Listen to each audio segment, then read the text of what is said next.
Welcome to India 360 నేను శ్వేత. సరిహద్దులో హిందూ మహాసముద్రంలో భారత్ పై కవ్వింపులకు పాల్పడుతోంది డ్రాగన్ కంట్రీ. భారత్ సమీపంలో పాగా వేస్తున్న చైనాకు ఢిల్లీ తాజాగా గట్టి స్ట్రోక్ గానే ఇచ్చింది.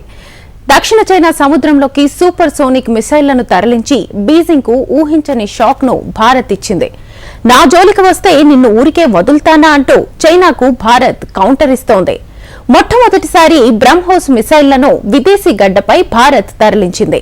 బీజింగ్ కు వరుస షాక్లను ఇస్తోంది. ఇప్పుడు భారత్ ఏ దేశానికి సూపర్ సోనిక్ మిసైళ్లను తరలించింది? ఎందుకు బ్రహ్మోస్ క్షిపణులు అత్యంత కీలకమైనవి? Watch the story. బ్రహ్మోస్ ను భారత్ బయటికి తీసిందా? మొట్టమొదటిసారి బ్రహ్మోస్ ను ఏ దేశానికి భారత్ ఇస్తోంది? బ్రహ్మోస్ తో చైనాకు ఉలికిపాటు ఎందుకు? భారత్ విషయంలో మాల్దీవులను కావాలనే డ్రాగన్ కంట్రీ రెచ్చగొడుతోంది. బీజింగ్ ఆడమన్నట్టు మాలి ఆడుతోంది. అంతేకాదు పాకిస్తాన్, నేపాల్, శ్రీలంక దేశాలను కూడా అదేవిధంగా భారత్పై ఎగదోస్తోంది. భారత సరిహద్దులో కూడా సైన్యంతో దురాక్రమణకు దిగుతోంది. 2020లో ప్రపంచమంతా కరోనాతో తల్లడిల్లుతోంటే అదే అదునుగా చైనా సైన్యం గాల్వాన్లో చొరబాటుకు యత్నించింది. గాల్వాన్ ఘర్షణ తర్వాత కూడా డ్రాగన్ సైన్యం పలుమార్లు చొరబాటుకు దిగింది. ఈ విషయం కూడా ఇటీవల వెలుగులోకి వచ్చింది. చైనా కుట్రలు, కుతంత్రాలు భారత్ చుట్టూనే వేస్తోంది.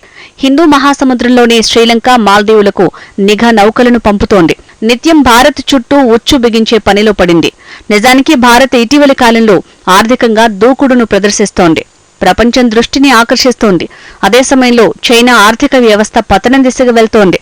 భారత్ మరింత స్ట్రాంగ్ అయితే పక్కలో బల్లెంలా మారుతుందని డ్రాగన్ ఆందోళన చెందుతోంది. నిజానికి ఆసియా దేశాల్లో చైనాను సవాల్ చేయగలిగిన దేశం ఏదైనా ఉంది అంటే అది ఒక్క భారత్ మాత్రమే. ఆర్థికంగా, సైనికంగా చైనాకు గట్టి పోటీని ఇస్తోంది. చైనా చేస్తున్న అరాచకాలను ఇన్నాళ్లు ఢిల్లీ మౌనంగా భరించింది. చైనా పాపం పండే వరకు వెయిట్ చేసింది. ఇక చైనా ఆగడాల్ని ఎంతమాత్రం సహించేది లేదని భారత సంకేతాలిస్తోంది. ఎప్పుడైతే మాల్దీవుల విషయంలో కుయుక్తులను పన్నిందో అప్పటి నుంచి బీజింగ్ కు షాకుల మీద షాకులిస్తోంది. చైనాకు భారత్ తొలి షాక్ ని తైవాన్ నుంచే ప్రారంభించింది. జనవరి 26న తైవాన్ జాతీయుడికి పద్మభూషణ్ అవార్డుని ప్రకటించి చైనాను భారత్ కవ్వించింది. అంతటితో భారత్ ఆగలేదు. తైవాన్ దిగ్గజ సంస్థ ఫాక్స్కాన్ అధినేత కమ్ సీఈఓ యాంగ్ లియూని భారత్లోని అత్యున్నత 3వ పౌర పురస్కారానికి ఎంపిక చేసింది. తైవాన్ తమదని, దాని జోలికి ఎవరూ రావద్దంటూ పదే పదే హెచ్చరించే చైనాకు ఇది భారీ షాక్నే ఇచ్చింది. నిజానికి ఫాక్స్కాన్ కు చైనా నుంచి అత్యధికంగా ఆదాయం వస్తోంది. అయితే కమ్యూనిస్ట్ బాస్ దేశ అధ్యక్షుడు జిన్పింగ్ తీరుతో ఫాక్స్కాన్ విసిగిపోయింది. అందుకే తైవాన్ కంపెనీ తన ఆపరేషన్స్ ని ఇతర దేశాలకు మళ్లించాలని ప్లాన్ వేసింది. ఈ క్రమంలో ఫాక్స్కాన్ ని భారత్ కు రప్పించేందుకు ఢిల్లీ ప్లాన్ వేసింది. ఇది చైనాకు ఏమాత్రం మింగుడుపడని విషయం. ఇక్కడితో భారత్ సైలెంట్ గా ఉండటం లేదు. తమ జోలికి వస్తే అంత ఈజీగా వదిలిపెట్టమని తేల్చి చెప్తోంది. లియూకు పద్మ అవార్డు ప్రకటించిన అనంతరం కమ్యూనిస్టు పెద్దనకు బ్రహ్మోస్తో మోడీ ప్రభుత్వం మాస్టర్ స్ట్రోక్ ఇచ్చింది. ప్రపంచంలోనే అత్యంత వేగవంతమైన సూపర్సోనిక్ క్రూయిజ్ మిసైల్ ని చైనా పొరుగు దేశం ఫిలిప్పైన్స్ కి భారత్ మరో వారం రోజుల్లో పంపనుంది. ఫిలిప్పైన్స్ అమ్ముల పొదిలోకి భారత్ బ్రహ్మాస్త్రం చేరనుంది. నిజానికి ఇదేమీ కొత్త డీల్ కాదు. కానీ ఈ వారంలోనే బ్రహ్మోస్ మిసైళ్లను డెలివరీ చేయాలని భారత్ నిర్ణయించింది. బ్రహ్మోస్ ఎందుకు అంత కీలకమైనవి? బ్రహ్మోస్ తో చైనాకు డేంజర్. ఫిలిప్పైన్స్ తో బ్రహ్మోస్ క్షిపణుల విక్రయ ఒప్పందం నిజానికి చాలా కాలం క్రితమే జరిగింది. నిజానికి ఈ ఏడాది మధ్యలో అందాల్సి ఉంది. అయితే భారత రక్షణ పరిశోధన సంస్థ డిఆర్డీ గడువుకు ముందే బ్రహ్మోస్ క్షిపణులను సిద్ధం చేసింది. అయితే డ్రాగన్ జోరుకు చెక్ పెట్టేందుకే భారత్ ముందే ఫిలిప్పైన్స్ కి బ్రహ్మాస్త్రాలను ఎగుమతి చేయటానికి సిద్ధమైంది. ఇక భారత విషయానికి వస్తే ఇప్పటివరకు చాలా దేశాలు బ్రహ్మోస్ క్షిపణులపై ఆసక్తి చూపుతున్నాయి. పలు దేశాలు కొనుగోలుకు ఒప్పందాలపై సంతకాలు జరుపుతున్నాయి. కానీ ఇప్పటివరకు భారత్ ఏ దేశానికి బ్రహ్మోస్ క్షిపణులను ఎగుమతి చేయలేదు. అంటే ఈ సూపర్ మిసైళ్లను మొట్టమొదటిసారి ఫిలిప్పైన్స్ కి భారత్ సరఫరా చేస్తుందన్నమాట. ఈ వారం రోజుల్లో ఫిలిప్పైన్స్ లో బ్రహ్మోస్ క్షిపణులు అడుగుపెట్టనున్నాయి. ఆగ్నేయాసియా దేశానికి 3 మిసైల్ బ్యాటరీలను భారత్ ఎగుమతి చేస్తోంది.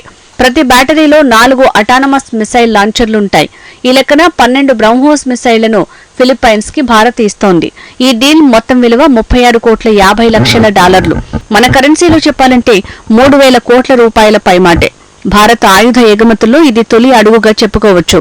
వాస్తవానికి ఈ ఒప్పందం ఫిలిప్పైన్స్, భారతదేశాలకు ఓ మైలురాయి లాంటిది. భారత రక్షణ పరిశోధన అభివృద్ధి సంస్థ డిఆర్డీఓకి మొట్టమొదటి అతిపెద్ద విదేశీ ఎగుమతి ఇదే. ఇక ఫిలిప్పైన్స్ ఆయుధాగారానికి బ్రహ్మోస్ బ్రహ్మాస్త్రం లాంటిదని చెప్పొచ్చు. బ్రహ్మోస్ ని బ్రహ్మాస్త్రంతో పోల్చడానికి కారణం ఉంది. హిందూ గ్రంథాల్లో బ్రహ్మాస్త్రానికి ఎంతో ప్రాధాన్యం ఉంది.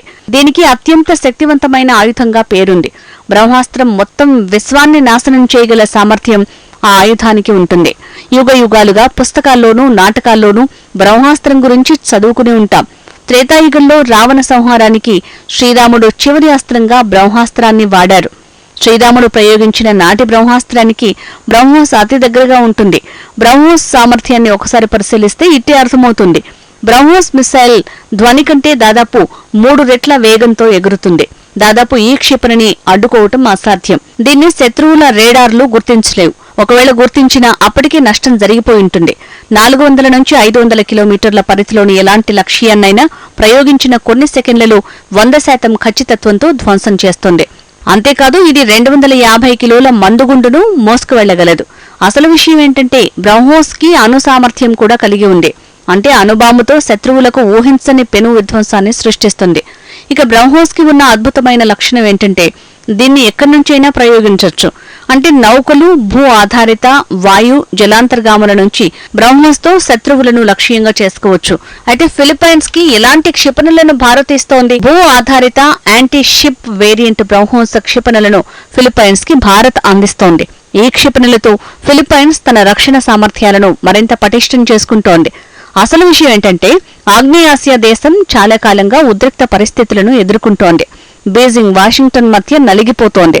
నిజానికి ఫిలిప్పైన్స్ పై చైనా దూకుడుగా వ్యవహరిస్తోంది. పలుమార్లు సముద్రంలో ఫిలిప్పైన్స్ నౌకలపై బీజింగ్ నేవీ దాడులు చేస్తోంది. గత నెలలోనూ దక్షిణ చైనా సముద్రంలో ఫిలిప్పైన్స్ బోట్ పైన చైనా తీర రక్షక దళం దాడికి దిగింది. ఈ నేపథ్యంలో ఫిలిప్పైన్స్ తన సైనిక సామర్థ్యాలను ఆధునీకరించడానికి యత్నిస్తోంది. బ్రహ్మోస్ క్షిపణులను కొనుగోలు చేయటమే కాదు, అమెరికాకు చెందిన హైమార్స్ రకానికి చెందిన ఎంఎల్ఆర్ఎస్ M142 వంటి హై మొబిలిటీ రాకెట్ ఫిరంగి వ్యవస్థపై కూడా మనీలా దృష్టి సారిస్తోంది. ఈ విషయాన్ని Philippines army chief Romeo Bruner స్వయంగా గతేడాది ప్రకటించారు. అంతేకాకుండా భారత్ నుంచి 7 ALH MK2 చాపర్లను కూడా కొనుగోలు చేస్తోంది. ఈ హెలికాప్టర్లలో హైటెక్ నిఘా రేడార్లు అమర్చి ఉంటాయి. ఇది సముద్రంలోనే 120 నాటికల్ మైళ్ల పరిధిలోని ఓడలు, పడవలను గుర్తించడానికి సహాయపడుతుంది. MK2 చాపర్లతో సుదూర పరిశోధన, రెస్క్యూ కార్యక్రమాలను కూడా చేపట్టొచ్చు. బీజింగ్ నుంచి ముప్పు ఎదుర్కొంటున్న ఫిలిప్పైన్స్ కి భారత్ అండగా నిలుస్తోంది. తైవాన్, ఫిలిప్పైన్స్ దేశాలకే కాకుండా చైనా సరిహద్దులోని వియత్నాంలోనూ ఆయుధ డీల్స్ ని భారత్ కుదుర్చుకుంది. గతేడాది స్వయంగా భారత రక్షణ శాఖ మంత్రి రాజ్నాథ్ సింగ్ వియత్నాంకి సముద్రంలో గస్తీ నిర్వహించే బోట్లను అందించారు. ఇలా భారత్ కూడా చైనా చుట్టూ ఉచ్చు బిగిస్తోంది. హిందూ మహాసముద్రంలో నుంచి భారత్ లక్ష్యంగా చైనా చేసుకుంటే దక్షిణ చైనా సముద్రం నుంచి చైనాపై ఆయుధాలను భారత్ ఎక్కుపెడుతోంది. చైనాను దెబ్బకు దెబ్బ తీసేందుకు సిద్ధమవుతోంది.